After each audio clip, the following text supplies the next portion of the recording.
Hello दोस्तों, कैसे हैं आप सब। आशा करता हूँ आप सब अच्छे से होंगे। स्वागत है आपका हमारे अपने चैनल पर, जहाँ आपको समय समय पर क्रॉसड्रेसिंग स्टोरीज़ देखने को मिलती हैं। अगर आपने अभी तक हमारे अपने चैनल को सब्सक्राइब नहीं किया है तो सब्सक्राइब का बटन प्रेस करके हमें अपना सहयोग ज़रूर दीजिए।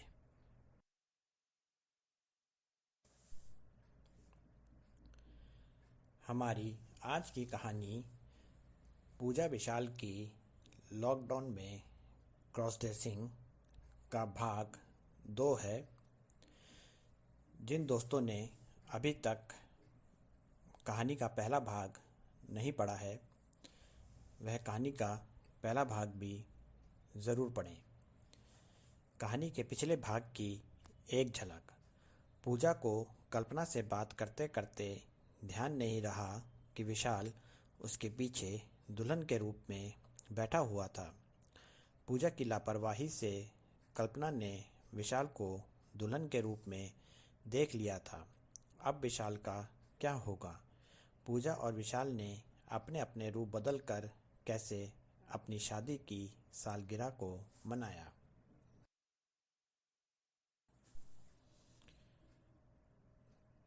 कहानी का अगला भाग। पूजा और विशाल दोनों ही अपनी शादी की सालगिरह का भरपूर आनंद उठा रहे थे। पूजा विशाल को मराठी दुल्हन के रूप में देखकर बहुत खुश हो रही थी। खुद वह विशाल की शेरवानी पहने हुई थी और विशाल के दूल्हे के रूप में तैयार थी। वहीं विशाल का उसके जीवन में देखा हसीन सपना आज पूरा हो रहा था। मराठी दुल्हन के रूप में वह अपनी पत्नी पूजा के सामने था। पूजा ने खुद उसे अपने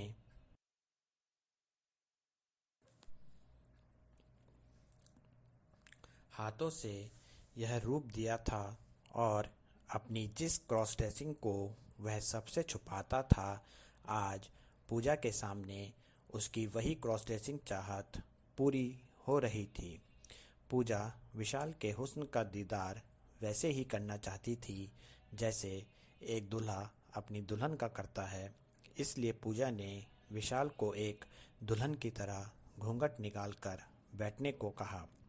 विशाल पूजा के सामने एक दुल्हन की तरह अपनी साड़ी के पल्लू को सिर पर ढककर और घूंघट निकालकर बैठ गया।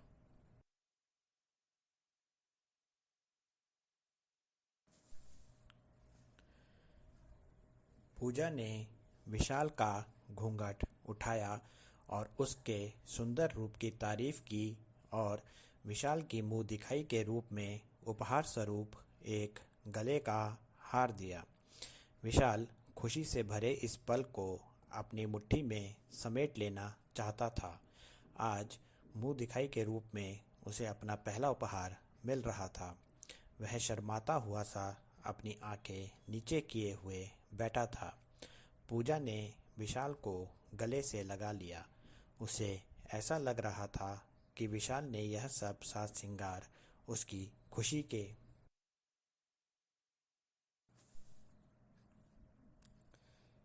लिए किया है, पर ऐसा करके विशाल ने अपनी चाहत को पूरा किया था जो विशाल के दिल में उसके बचपन से छुपी हुई थी। आज के लिए विशाल पूजा की दुल्हन थी, इसलिए घर को संभालने की आज की जिम्मेदारी विशाल की थी। हर क्रॉसड्रेसर का सपना होता है साड़ी और पूरे साज श्रृंगार के साथ घर का काम करना, और आज विशाल को यह सब करने का मौका मिलने वाला था। विशाल ने पहले कभी साड़ी और साज श्रृंगार के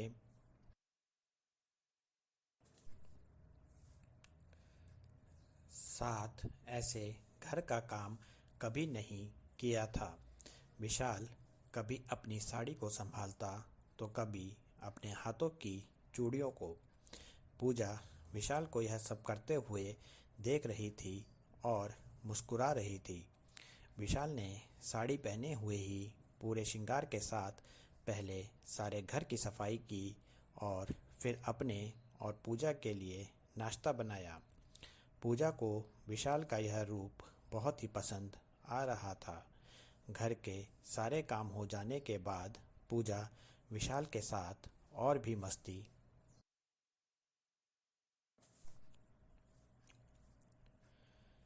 करना चाहती थी, इसलिए उसने विशाल को अपनी कई सारी अलग अलग ड्रेसेस और अलग अलग के श्रृंगार के साथ तैयार किया और उसमें विशाल की तस्वीरें ली।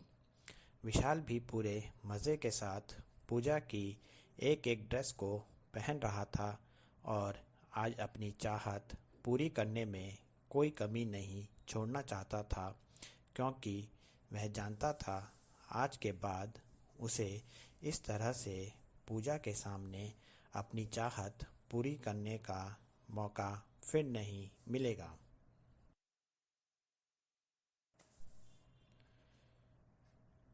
विशाल और पूजा ने खुशी खुशी अपनी सालगिरह का दिन बिताया।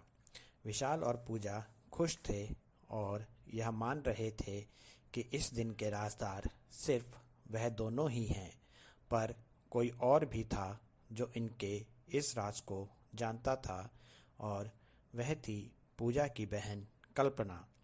कुछ समय बाद धीरे धीरे शहर से लॉकडाउन हटने लगा और विशाल और पूजा भी अपने अपने काम में लग गए। पूजा के सामने की गई क्रॉस ड्रेसिंग से विशाल के मन में छुपी हुई क्रॉस ड्रेसिंग की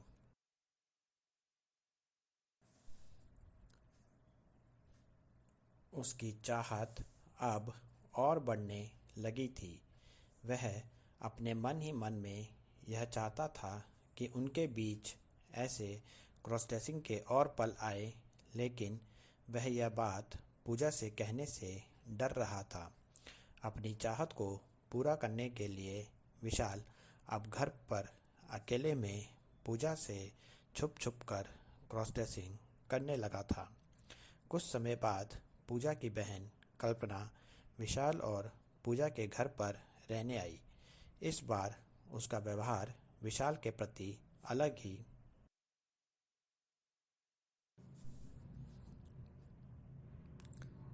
था।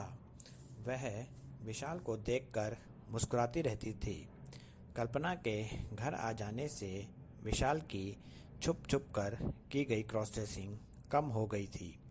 अब विशाल को अकेले घर पर रहने का मौका कब मिल पाता था। कल्पना को विशाल को देखकर मस्ती सूझती रहती थी। वह विशाल को एक बार फिर साड़ी में पूरे साज श्रृंगार के साथ अपने सामने देखना चाहती थी। वह इसके लिए हर समय मौके की तलाश में थी और यह मौका उसको जल्दी ही मिल गया।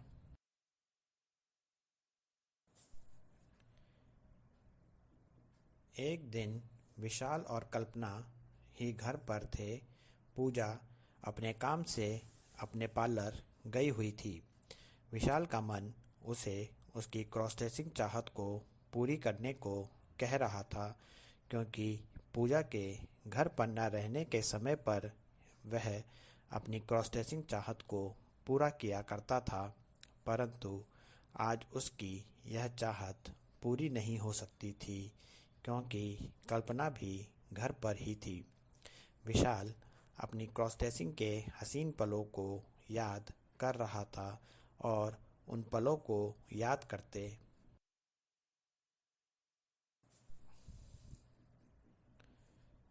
करते हुए उसने पूजा की अलमारी खोली। वह पूजा की एक एक साड़ी को बड़े प्यार से निहारने लगा। उसका इतने से मन नहीं भरा तो वह हर एक साड़ी को प्यार से छूकर उस साड़ी का मुलायम स्पर्श अपने बदन पर महसूस करने लगा। इतने में पीछे से कल्पना अचानक से कमरे में जीजू जीजू कहते हुए आ गई। विशाल को एकदम से घबराहट होने लगी और वह साड़ी को छोड़कर अलमारी में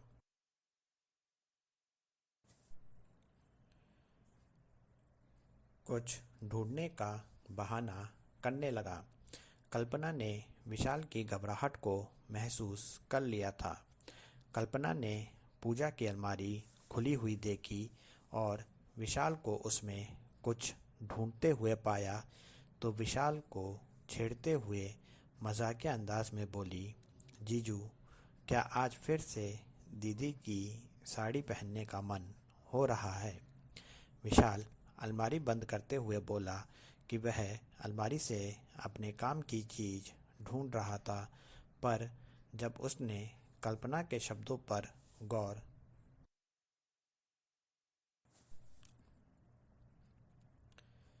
किया तो वह हैरानी से कल्पना की ओर देखने लगा। उसे ऐसा लगा जैसे कल्पना ने उसकी चोरी पकड़ ली हो। जब विशाल ने कल्पना के शब्दों पर गौर किया कि आज फिर दीदी की साड़ी पहनने का मन हो रहा है, तो एकदम से उसके मन में अनेक सवाल आने लगे कि क्या पूजा ने शादी की सालगिरह वाली बात कल्पना को बता दी है। आखिर कल्पना को वह बात कैसे पता चल गई, या उसने ऐसे ही मजाक में यह बात कह दी है।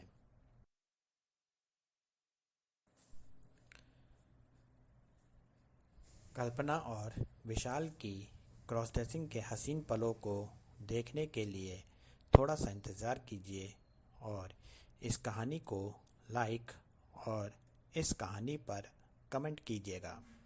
पूरी कहानी देखने के लिए धन्यवाद दोस्तों।